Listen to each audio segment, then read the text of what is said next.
Just one moment, please.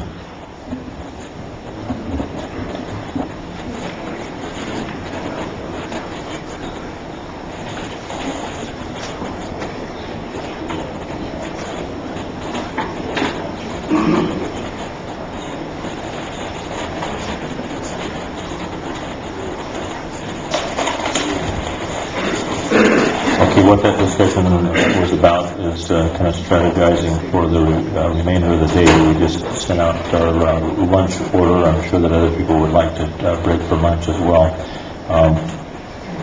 I would like to propose that we break at about 12:10, 12:15 to head out for lunch, and then we'll reconvene at about 1:30. You have a Board of Equalization calendar for 1:30 as well. We can start that at 7. Mr. Cheyenne has to get back to you. Okay. We have, I was not aware that he had to leave, but we have functioned. I have to leave at 3:29. Well, I have to leave at 3:28. I'll stay here till the cows come home. I have to leave right in front of the bowl, whenever it is. That's probably a good strategy. I am not wishing to make light of any of this, but I would like to take a break so that we can come back in the afternoon. Maybe we can take a shorter break. I'm open to suggestion on this, but I don't want to work through. I'd like to be as sharp and as fed on these deliberations as possible. I do have a question about our obligations relating to the Board of Equalization hearing. Those are posted and legal notices, and they begin at 1:30. I have not got an update on how many of those are unresolved, but I would like to have some idea as to how we plan to incorporate that into our day. Keep in mind, the very first one we were here. What? Well, it Okay. seems to me we can have this wrapped up in a half hour. I mean, we're at the board level. We're not reopening the public hearing. Finish the staff report. Let's go to the board. Okay. Let the board give their comments and let's entertain a vote.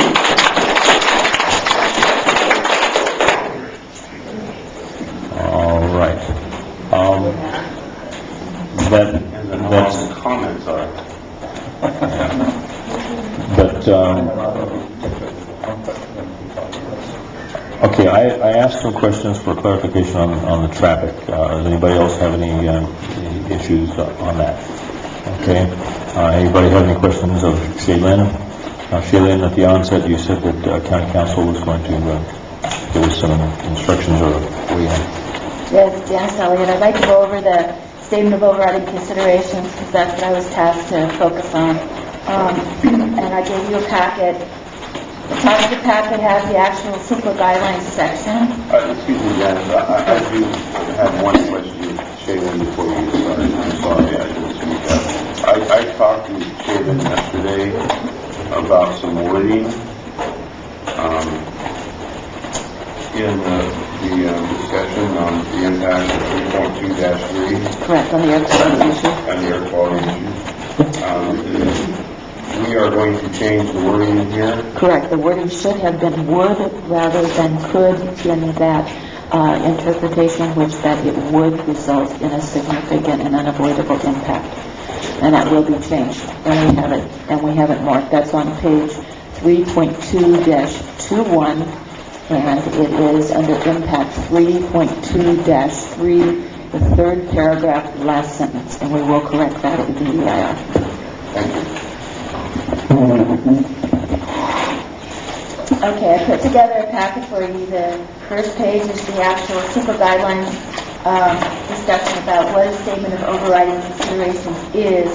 And basically what it is if you approve a project that has significant, unavoidable environmental risks that cannot be mitigated to less than significant, you need to make certain findings based upon substantial evidence. The relevance of the CICLA guidelines section is that subdivision A actually requires that the balance as applicable, the economic, legal, social, technological, or other benefits of a proposed project against its unavoidable environmental risk will determine whether to approve the project. And you note there that benefit is not defined. Therefore, when I went back and redid the statement of overriding considerations, I did not limit the benefit to simply benefits to Calaveras County. I put in all particular numbers so that you can make a determination as to what you believe is the benefit that you would look at in your statement of overriding considerations. Subdivision B requires you to support that statement of overriding considerations by substantial evidence in the record. So what I did is I went through and tried to pull as much of that for you and attach it as exhibit to the statement of overriding considerations so you could actually see what the evidence was in the record to date for these particular documents. I then prepared 3 separate statement of overriding considerations. And please keep in mind that I'm not an economist. I don't even have much of an accounting background. So I simply used the information that was provided to me by the applicant, and I did 2 statement of overriding considerations on that information. I did one for the staff recommended project, and I also did one for full build out of the project.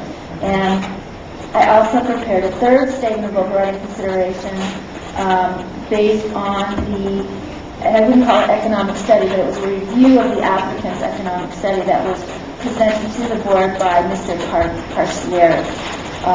What I did was then attach everything as exhibits, and with the exception of the 3rd statement of overriding consideration, we would replace Exhibit 5, which is a letter from, and I apologize if I mispronounced his name, it's a letter from Mr. Gary Reed regarding the way that the golf courses in the county work together to draw in players out of the county. You would replace that with instead the economic review prepared by Mr. Carcieri as you adopt the 3rd statement of overriding consideration. And if you have any questions about that, let me know. What I did was I used the information provided by the applicant over the weekend in response to a request from the Board of Supervisors about the actual jobs being provided by the project, and you'll see that I provided the information as an exhibit to the statement of overriding consideration, and then I incorporated it into the statement of overriding consideration. The other thing I did is I updated the county unemployment rates because the applicant's economic study was approximately a year or so old on that, and there has been a dramatic change in that over the last year.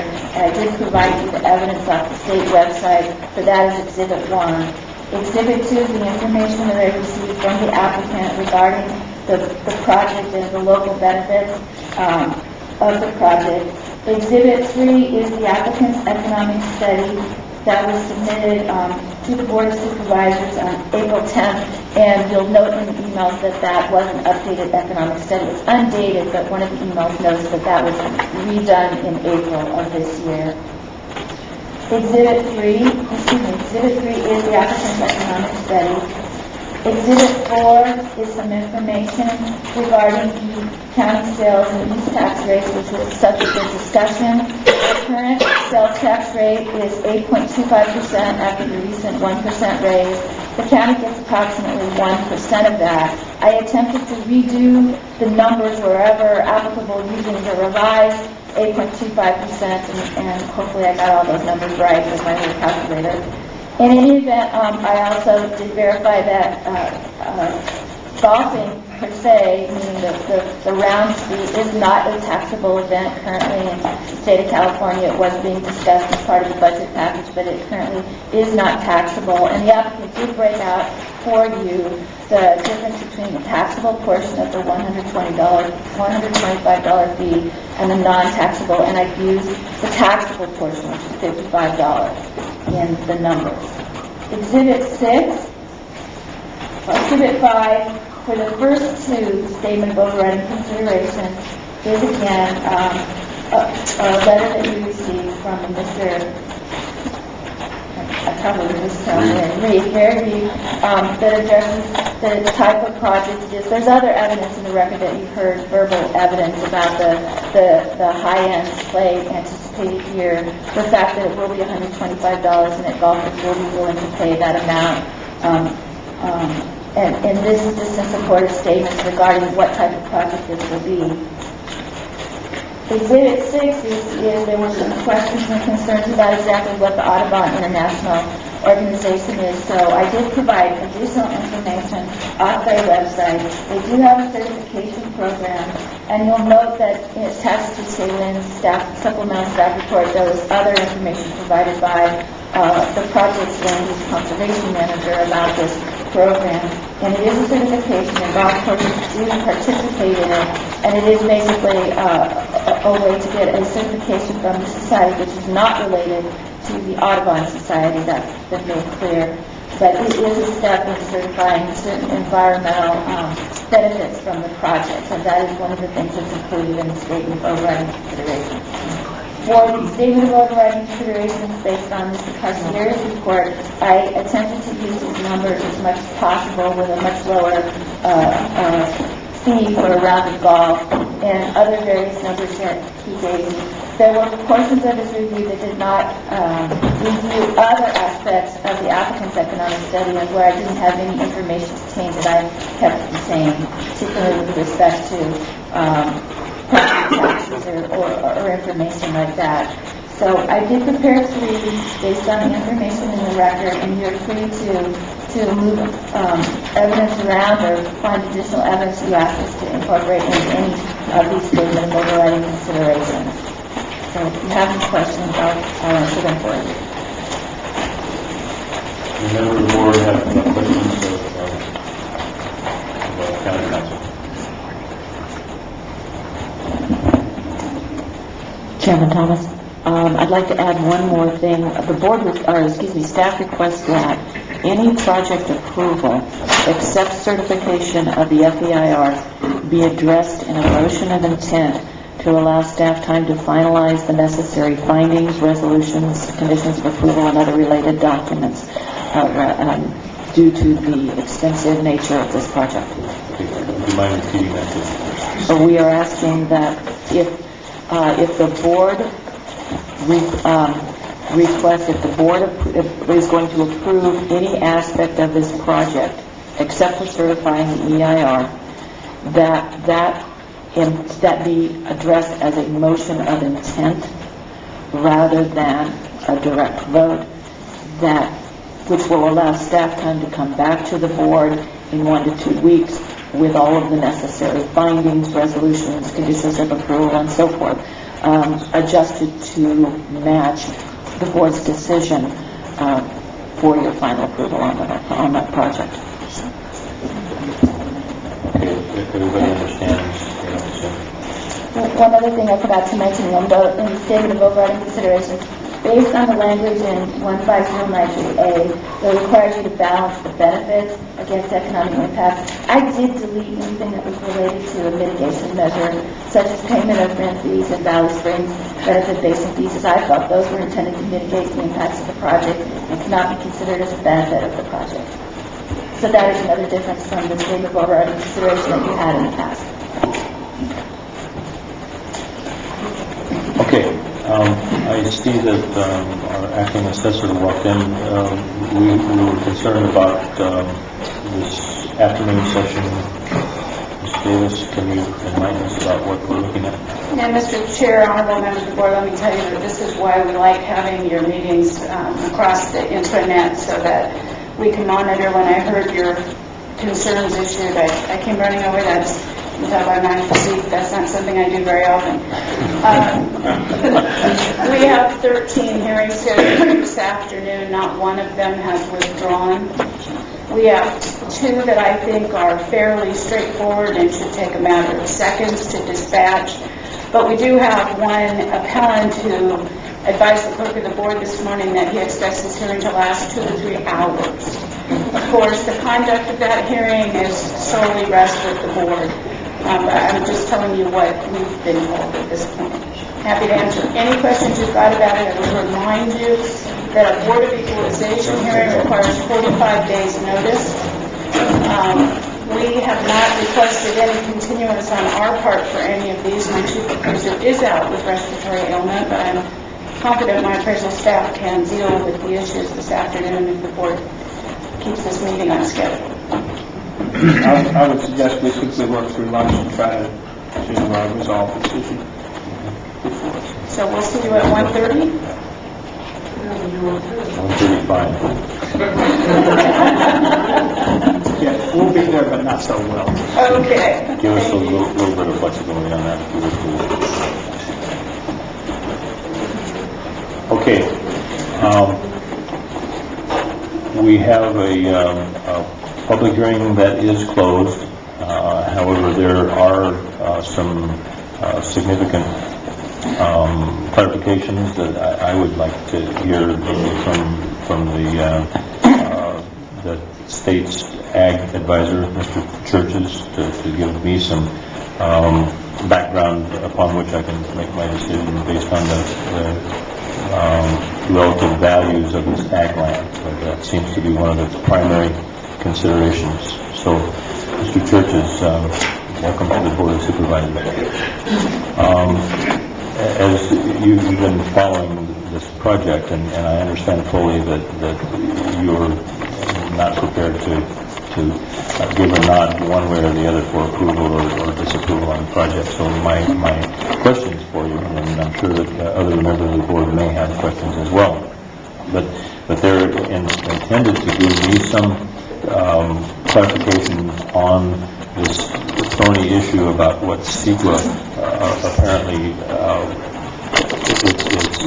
it seems quite illogical to me that I can't give some consideration to the relative values of ag activities on a given piece of land. The staff report is telling us that we can't weigh 12 acres of olive production against 100 or so acres of grazing land that's taken out of production. Specifically, I just was visualizing a circumstance. I mean, I know because of past experience, of my personal experience, that people, when they move to this county, they don't frequently call you and say, I've got 5 acres, I've got 6 acres. What can I do with it? Have you ever told somebody that the highest and best use for their property is to put it in 5 acres of grazing and get a cow? Mr. Chair, before Mr. Churches addresses that, I probably would be remiss if I didn't read to the board's resolution establishing board hearing procedures. This is resolution 89-490. This is the procedure that you followed up to this point. The last step in the public hearing process in this resolution is staff summation and board discussion. It occurs to me that Mr. Churches may or may not be covered by staff summation, but I felt I should call this to your attention. The resolution is not inflexible, and it does provide that there can be departure from the procedure that's outlined here based on a majority vote of the board. Okay. I guess my recommendation is that this should be deemed part of the staff summation, or the board should vote to depart from the procedure outlined in the resolution.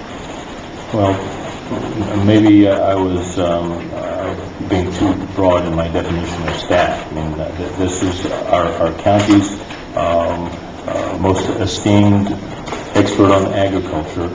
He has not been given an opportunity to respond to specific questions from the board, nor from me. And I think that since the agricultural aspects of this deliberation are so huge, that not giving him a chance to talk constitutes a miscarriage of procedure. So I didn't mean to take a position on it. The resolution talks about staff summation. I think the board needs to interpret whether that's planning staff or county staff. I think we're pretty clear, the language is clear, that it's staff summation. This is one of our staff, and he is summarizing around an issue that has been much in discussion, but not entirely elaborated on by the department that is presented, so I see it as consistent with our policy. Well, let me say, I do not see it as consistent with our policy. We have had numerous written communications from the farm advisor stating his position on this project. Quite frankly, we are under time constraints. If there is not a board member that is fully informed on the project at this point in time, I don't think he's ever going to become fully informed on this project. No, in this case, And just to basically bring people up to say what we've already received in written comments does not make a lot of sense to me unless there's, you have some really dramatically new information. Okay, I'm reading that as one person, namely me, who would like to hear the comments. Supervisor Walensky thought that it was appropriate. You don't think it's appropriate. I'd like to hear from Supervisor Toffenelli and Supervisor Kellerman. I think it's time to make our comments about, if we're not fully informed, I've got a stack of documents that fall. I went through, I think it's time to vote. Okay. Supervisor Kellerman. I'm ready to move on. Mr. Churches has made very clear what position. Oh, I'm sorry, George. You're not. You're welcome. I think Mr. Churches has put his comments in writing, both on the value of the land as grazing and on the other aspects that he's written. So I'm ready to move on, Mr. Churches. Move on. Okay, sorry, Mr. Churches. You look good up there.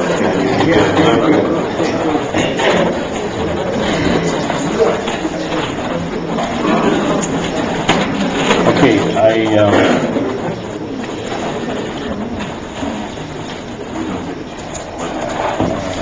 I will make some comments about the effect of our time constraints today as it relates to this particular hearing, but anyway, and the attitudes about that. The chair is open to suggestions. We have a job to do here, so My suggestion, Mr. Chair, is allow each board member to give his comments and then open it up for a motion. okay, well, that's certainly one way that we could proceed. We could also entertain a motion here. I look at the staff report, and we have a suggestion by staff that the first motion should be address the certification of the final environmental impact report. So if we were to get a motion and a second on that, we could do our comments as it relates to that motion. So, I move we certify the final. okay, we have a motion for certification of the final environmental impact report. Do I hear a second?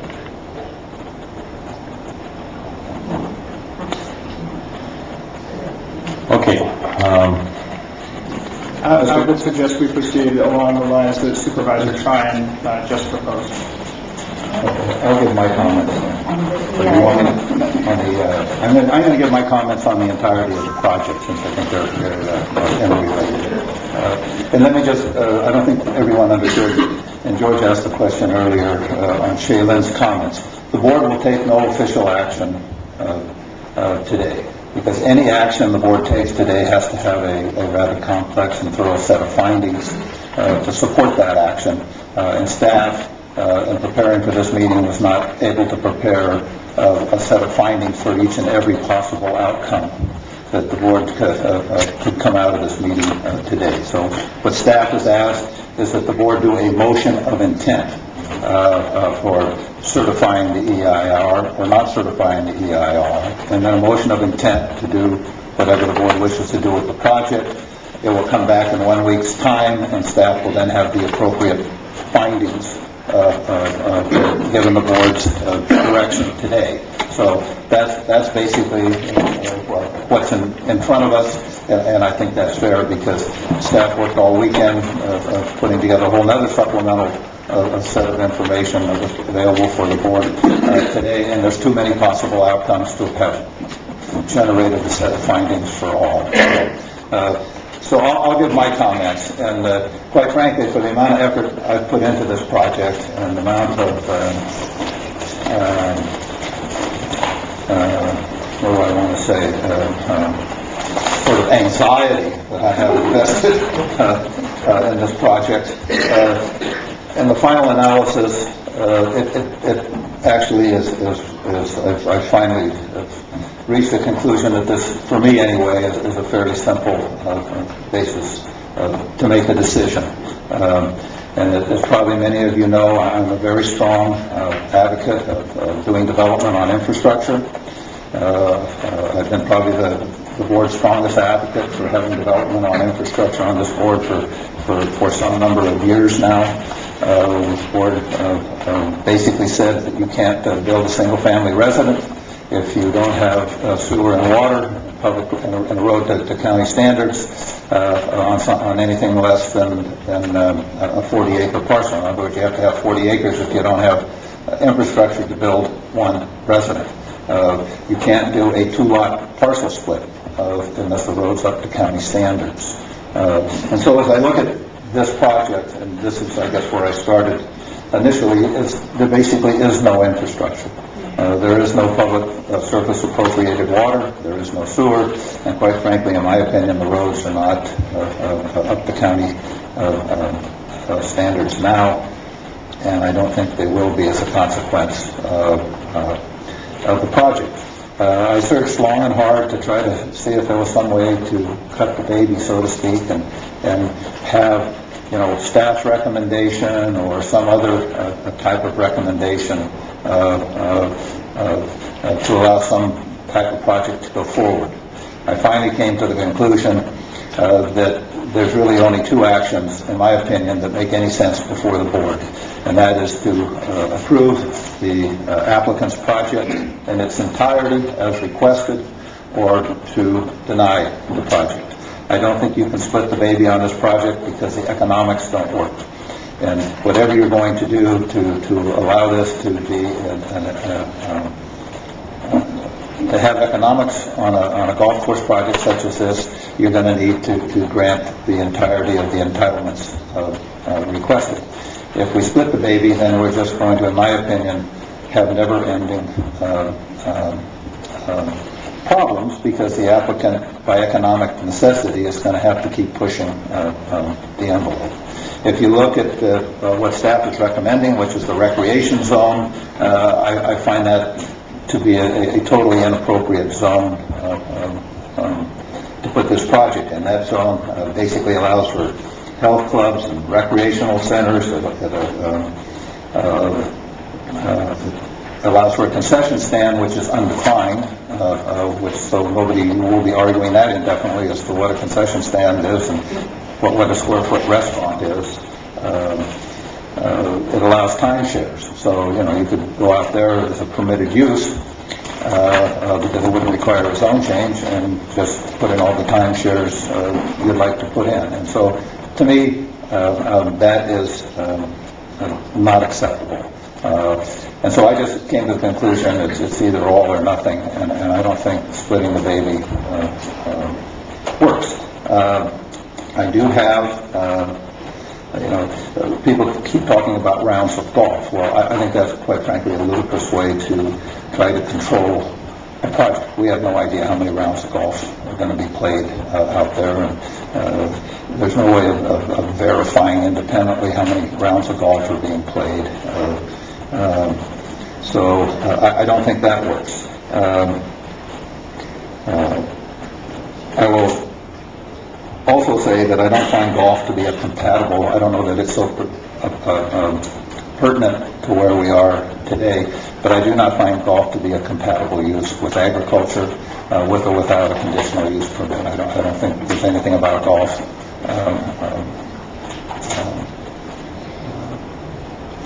a golf club or range course, I guess is what I'm trying to find, that has compatibility with agriculture.